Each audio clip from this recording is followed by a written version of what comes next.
now we're doing a video on facility safety and environment.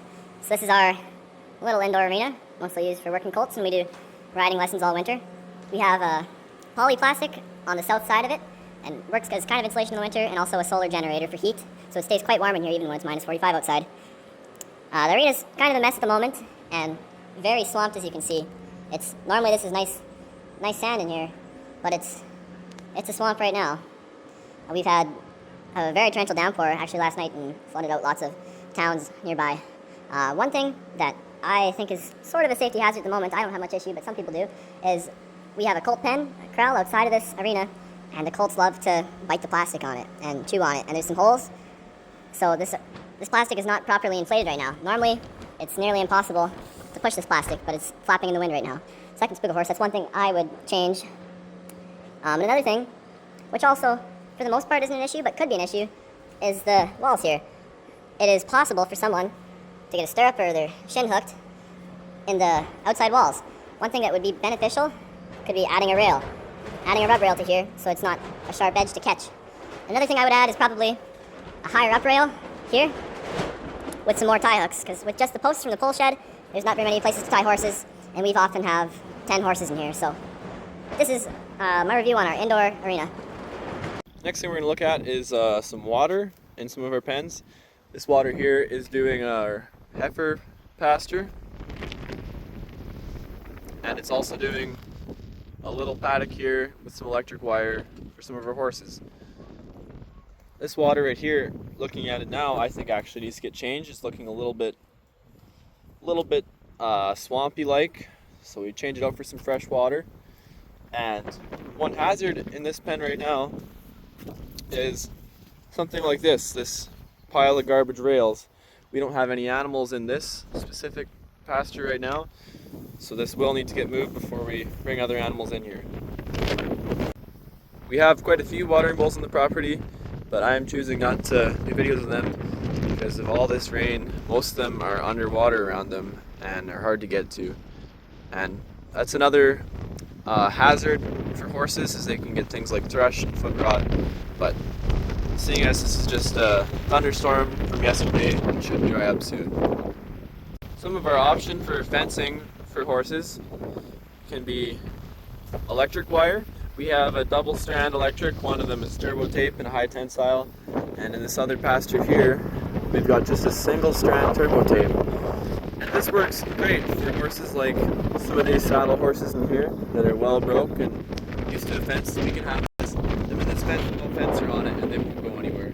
One like this is a little bit better yet, and you can also have some fence like this barbed wire. And barbed wire isn't the greatest for horses, but in my experience, if they're in a big enough pasture, barbed wire is not going to hurt them. If you have them in a tight area in barbed wire, then you're going to get into some issues.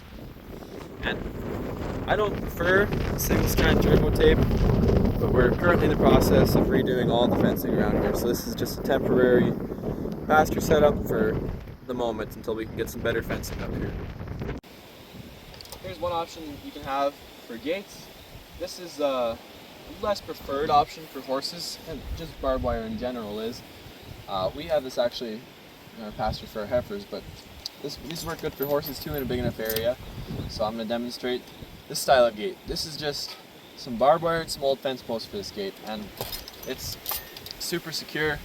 Nothing's going to get through that or be able to unlock it. So I'll just demonstrate here how to open this gate. Just lean on my leverage point here, and this gate comes up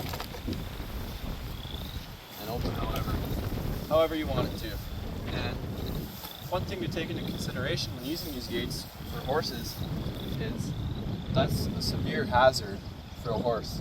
So if you're worried about your horse in the gate or something, it's probably a good idea to bring it right around.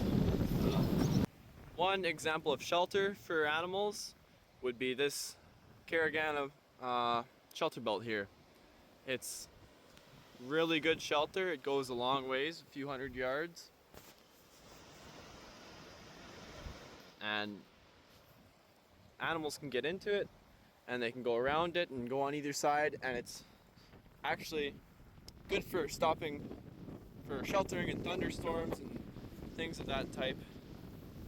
And it can stop rain and even stop some hail. So that's one style of shelter. Another option for a gate. This is my preferred option. It's super easy to move around. Just swing over and latch up.